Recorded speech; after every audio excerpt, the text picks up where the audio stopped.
말씀입니다. 제가 가진 성경으로 구약 446면에 있습니다. 구약 446면 사무엘상 22장 1절에서 2절까지의 말씀, 오늘은 특별히 청소년부 조영빈 학생이 나오셔서 성경 봉독해 주시겠습니다.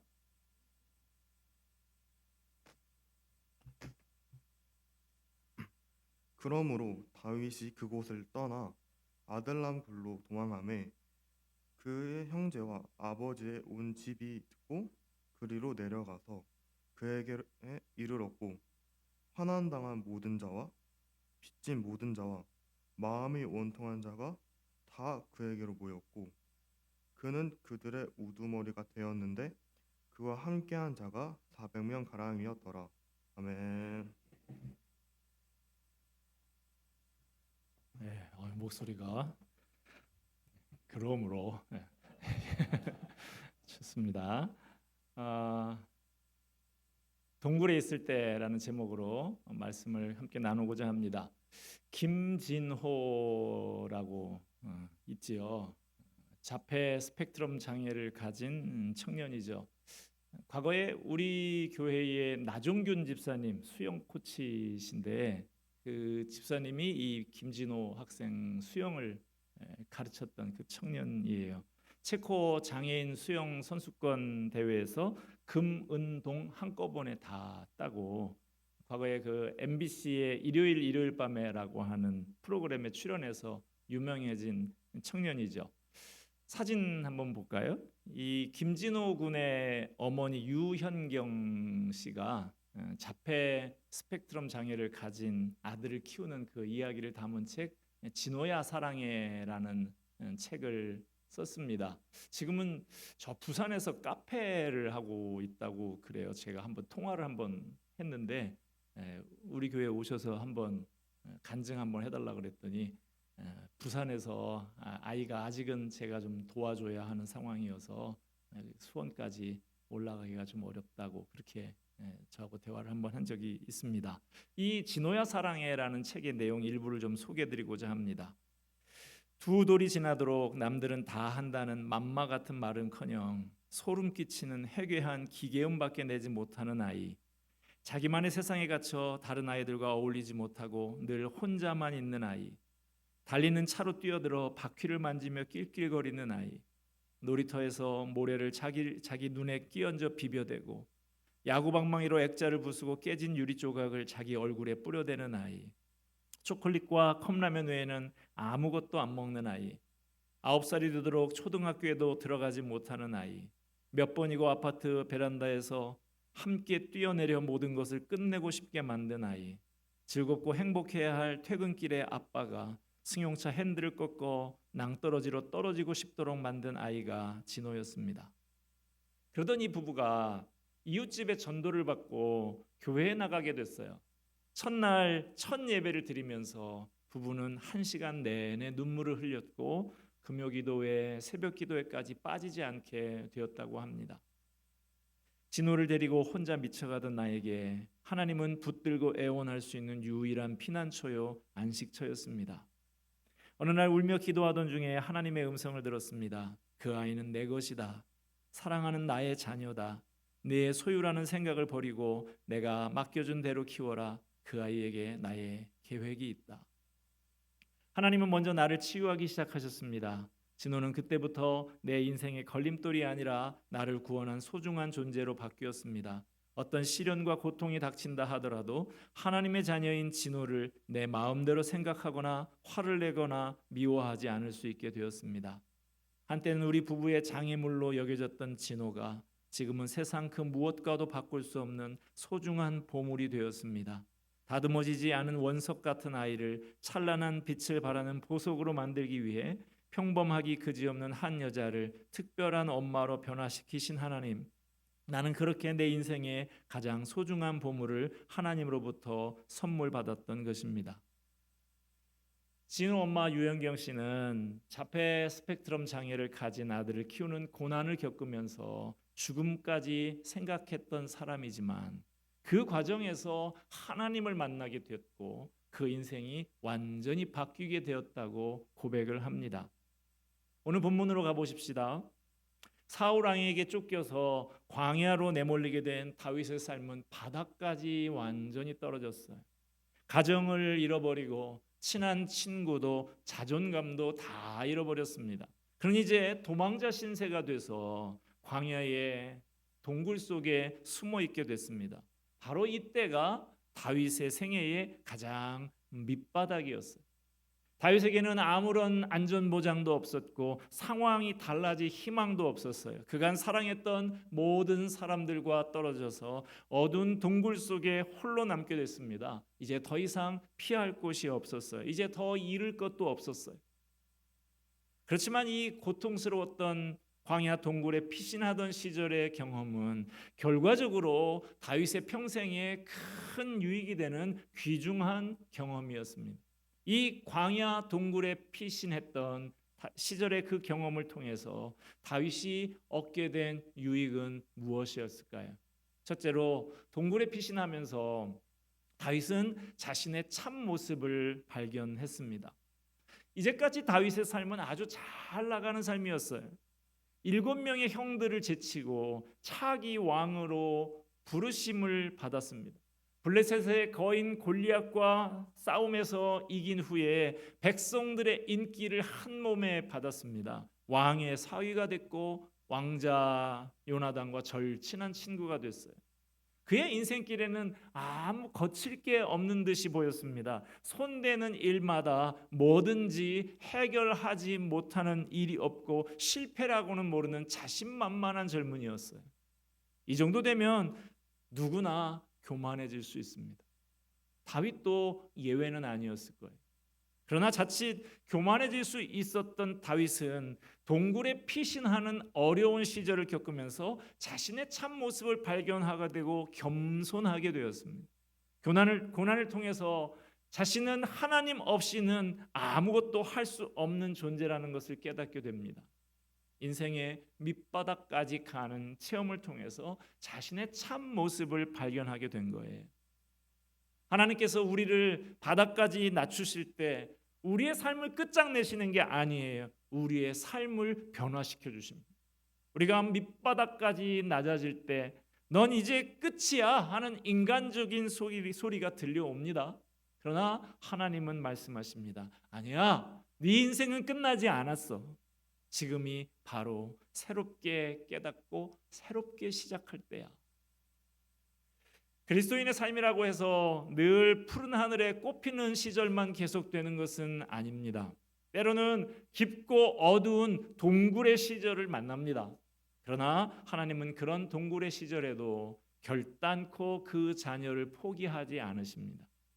동굴에 있으면서 다윗은 자신의 참 모습을 발견했어요. 우리의 삶에서 동굴의 체험은 자신의 참 모습을 발견하고 회개하고 겸손해지는 전환점이 되는 것이죠. 두 번째로 동굴에 피신하면서 다윗은 하나님을 바라보게 되었습니다. 다윗은 철저하게 깨어지고 낮아져서 더 이상 내려갈 데가 없게 됐습니다. 거기서 위를 올려다보게 됐고 위를 올려다보니까 하나님이 보이기 시작했어요. 다윗은 위에 계신 하나님을 바라보고 부르짖었습니다. 고통의 상황 속에서 노래했던 다윗의 시편을 보면 다윗은 이렇게 부르짖고 있습니다. 시편 57편 1, 2절 말씀에 하나님이여 내게 은혜를 베푸소서. 내게 은혜를 베푸소서. 내 영혼이 주께로 피하되 주의 날개 그늘 아래에서 이 재앙들이 지나기까지 피하리이다. 내가 지존하신 하나님께 부르짖으며 곧 나를 위하여 모든 것을 이루시는 하나님께로다. 다윗은 동굴 속 아무것도 의지할 데 없는 데서 하나님 내게 은혜를 베풀어 주세요 하며 간절히 부르짖었습니다. 간절히 부르짖는 다윗에게 하나님은 응답하셨고 큰 위로와 확신을 주셨습니다. 시편 57편 후반부에 가면 고통으로 부르짖던 다윗의 어조가 사뭇 바뀌는 것을 볼 수가 있습니다. 7절 8절 말씀 보면요. 하나님이여 내 마음이 확정되었고 내 마음이 확정되었사오니 내가 노래하고 내가 찬송하리이다. 내 영광아 깰지어다. 비파야 수구마 깰지어다. 내가 새벽을 깨우리로다. 내 마음이 확정되었사오니 나는 더 이상 갈등하며 흔들리지 않습니다. 이 말이에요. 내 마음의 번민은 더 이상 없다고 힘차게 선언하는 거예요. 내가 노래하고 내가 찬송하리이다. 부르짖는 기도 가운데 하나님을 만난 다윗이 이제 나는 찬송합니다라고 합니다. 전에 불안에 떨던 다윗이 없어지고 하나님의 뜻을 깨닫고 찬송하는 믿음의 사람만 남아 있어요. 하나님의 은혜에 대한 감격이 목까지 차올라서 주체할 수가 없습니다. 아직 날이 밝지 않았지만 하나님을 찬양하고 싶어서 누워 있을 수가 없어요. 그래서 비파야 수구마 하면서 악기들을 깨웁니다. 심지어 빨리 오지 않는 게으른 새벽을 내가 깨워야 하겠다고 시적인 표현을 사용하고 있어요. 다윗의 이런 감격스러운 찬양의 마음은 어디에서 온 것입니까? 내게 은혜를 베푸소서 하면서 간절히 부르짖었기 때문에 가능한 것이죠. 여러분, 다윗과 같은 벅찬 감격의 찬양을 부르고 싶으십니까? 먼저 하나님을 바라보면서 부르짖으세요. 그래서 그 부르짖음에 응답하고 놀라운 비밀을 보여주시는 하나님을 만나시기를 바랍니다. 세 번째로 동굴에 피신하면서 다윗은 사람들을 얻게 됩니다. 다윗은 동굴 밖에다가 여기가 다윗의 동굴이라고 간판을 내걸지 않았어요. 은밀히 숨어서 오로지 하나님께만 부르짖었어요. 그런 다윗에게 하나님께서 사람들을 보내주십니다. 1절 말씀 다시 보면 다윗이 그곳을 떠나 아둘람 굴로 도망하매 그의 형제와 아버지의 온 집이 듣고 그리로 내려가서 그에게 이르렀고. 얼마 전까지만 해도 다윗의 가족들은 다윗에게 별로 관심을 기울이지 않았었죠. 그 아버지 이새는 사무엘이 왕이 후계자를 찾으러 왔을 때 다윗의 형들 7명만 차례로 다 내놓을 정도로 다윗은 무시했습니다. 다윗이 전쟁터에서 골리앗을 상대하려고 할 때 형들이 다윗을 깔보면서 윽박질렀어요. 너까지 깨 무슨 저런 거인을 상대한다. 다윗이 멀쩡할 때도 그랬는데 지금 다윗은 인생의 바닥을 기고 있습니다. 그런데 그런 그에게 누가 찾아옵니까? 아버지와 형들이 가족을 이끌고 찾아왔어. 어둡고 비참한 상황을 겪고 있는 사람에게 절실히 필요한 것은 무엇보다도 가족의 위로와 격려이죠. 하나님께서는 다윗을 일으켜 세우기 위해서 가족들의 마음을 움직여 주셨습니다. 그래서 그들이 광야의 동굴로 찾아오게 하셨어요.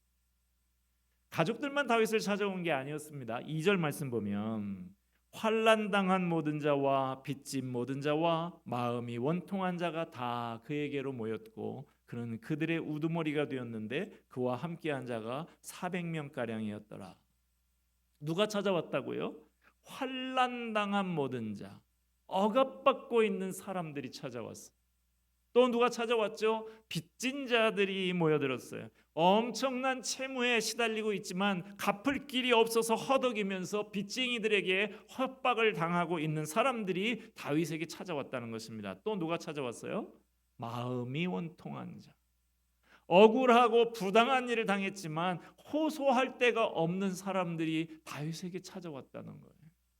다윗은 동굴 속에 있었습니다. 그런데 얼마 되지 않아서 그의 가족들이 찾아왔고 온갖 사연을 가지고 있는 상처받은 사람들이 어떻게들 알고 하나 둘 모여들어서 마침내 400명이나 됐어요. 하나님은 동굴 속에서도 일하고 계셨습니다. 이제 그 동굴은 더 이상 은신처가 아니었어요.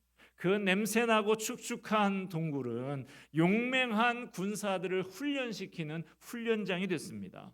다윗은 마치 홍길동이나 로빈훗 같은 존재가 된 것이죠. 다윗은 여기서 평생을 함께할 동역자들을 만나게 됩니다. 이렇게 모인 400여 명의 사람들은 전쟁터에서 생사를 같이 하는 사람들이 되었고 나중에 다윗이 왕이 되었을 때 내각을 구성하는 중요 인물들이 됩니다. 놀라운 일이죠. 아무도 거들떠보지 않는 어두운 동굴에서 다윗이 군대를 훈련하게 될 것이라고 누가 상상을 했겠습니까? 하나님은 얼마나 지혜로우신지 몰라요. 하나님은 그 누구도 따를 수 없는 주도 면밀한 계획을 갖고 계신 분이십니다. 여러분, 다윗에게 가족들을 보내주시고 400명의 동역자를 보내주신 하나님께서 지금 우리도 돕고 계십니다. 나 혼자밖에 없는 것 같다고요? 아니에요. 나를 위로하고 격려하는 가족들이 있습니다. 나를 위해서 기도하는 분들이 있습니다. 하나님께서 나와 함께 하심을 믿고 용기를 가지고 일어나 믿음의 자리로 나아가시기를 바랍니다. 네 번째로, 동굴에 피신하면서 다윗은 사람들의 필요를 알게 됩니다. 다윗에게 400명이나 찾아왔다는 것은 무엇을 의미하는 것일까요? 사울왕의 통치 아래 있던 백성들이 신음하고 있었던 거예요. 사울왕은 무리한 세금을 부과하고 백성들을 혹사시켰습니다. 심한 우울증과 피해 망상에 사로잡힌 왕 밑에서 백성들이 고통받고 있었어요. 백성들이 더 이상 도저히 견딜 수가 없어서 다윗의 동굴로 찾아오게 된 것입니다. 다윗의 동굴이 고달픈 백성들의 피난처가 된 것이죠. 지금도 많은 사람들이 삶의 기쁨을 잃고 마음의 상처를 안고 낙심해 있습니다. 그들에게 절실히 필요한 것이 피난처예요.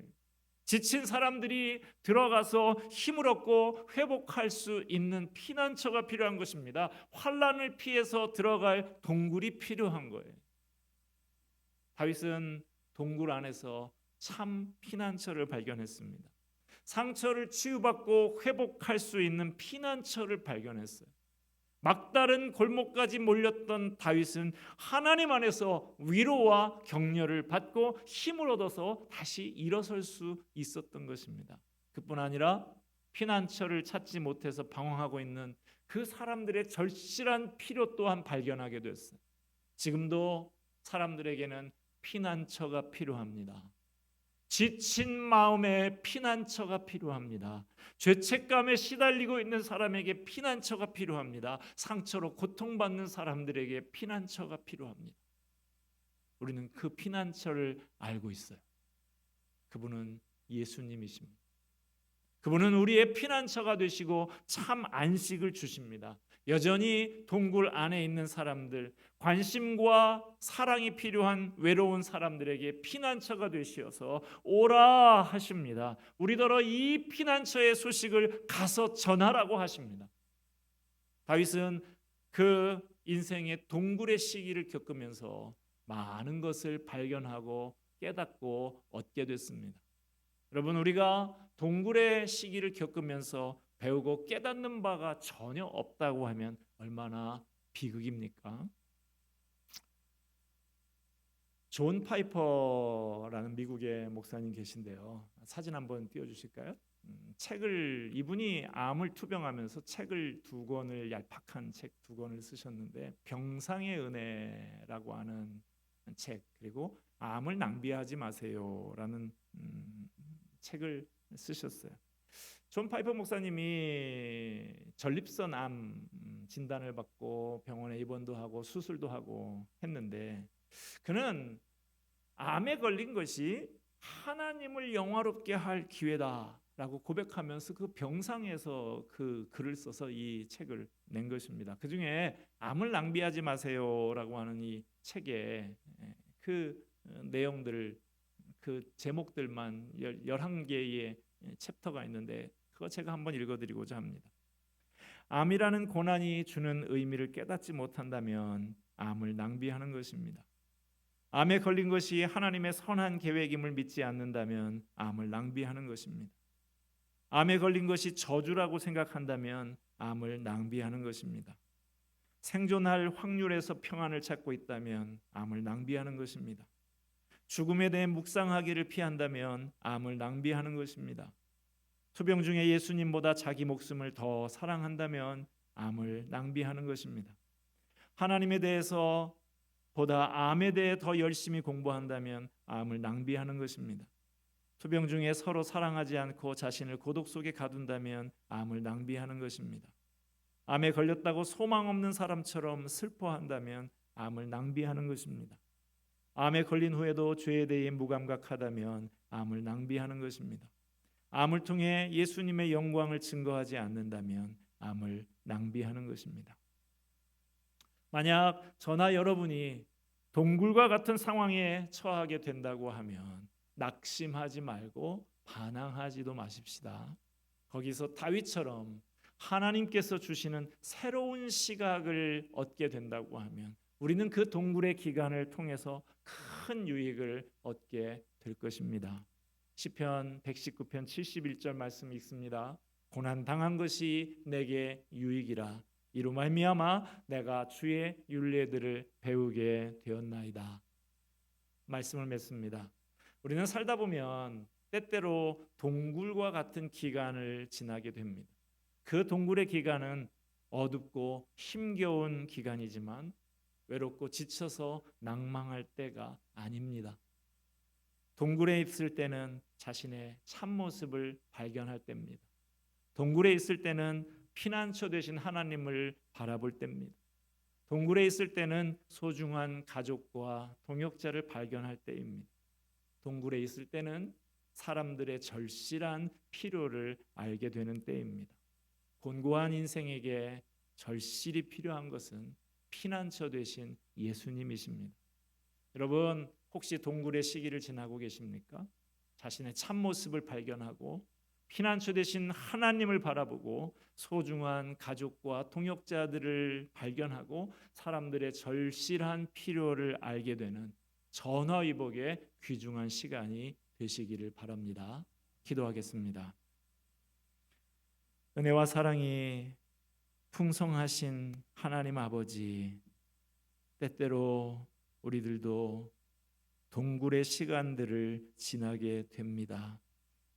그 시간들을 낭비하지 않게 하여 주시옵소서. 자신의 참모습 발견하고 피난처 되신 하나님을 바라보고 소중한 가족들과 동역자들을 발견하며 사람들의 절실한 필요를 알게 되는 귀중한 시간 되게 하여 주시옵소서. 예수 그리스도의 이름으로 기도하옵나이다. 아멘.